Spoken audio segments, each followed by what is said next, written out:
Hindi lang mga pantalan ang abala ngayong undas, kundi pati ang mga opisina ng Philippine Ports Authority na pansamantalang nagmistulang haunted house ng saya at kulay para sa taunang Halloween celebration. Sa PPA Head Office, umabot sa 278 na bata ang lumahok sa masayang programa nitong October 29, 2025. Nagmistulang mini costume parade ang paligid. Tampok ang mga karakter mula kay Rapunzel hanggang kay Harry Potter.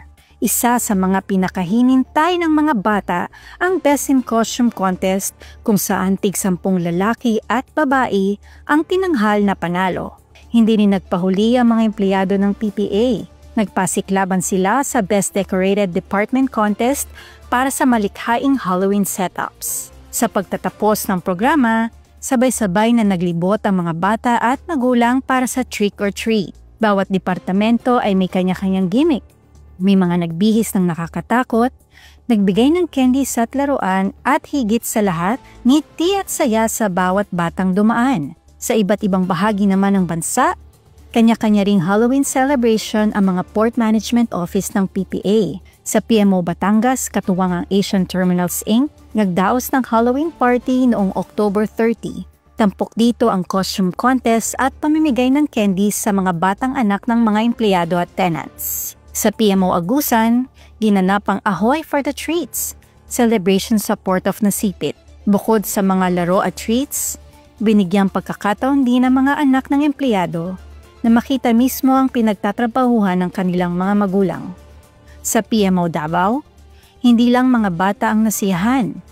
Habang may trick or treat para sa mga chikiting, nagpaabot naman ng libreng kape at tinapay ang mga empleyado sa mga biyahero.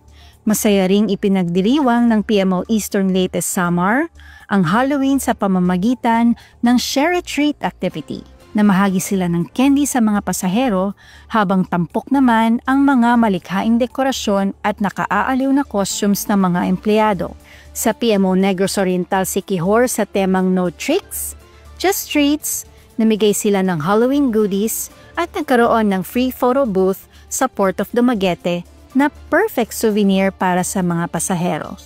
At sa PMO NCR North katuwangan To Go Travel, naghatid ng saya sa mga batang pasahero sa Northport Passenger Terminal ang pamimigay ng loot bags at candies habang naghihintay ng biyahe. Sa bawat ngiti ng bata at kanilang magulang, muling ipinakita ng Philippine Ports Authority na sa likod ng abalang operasyon at serbisyong publiko, may puso rin itong marunong magpasaya. Karen Ancheta para sa PPA TV.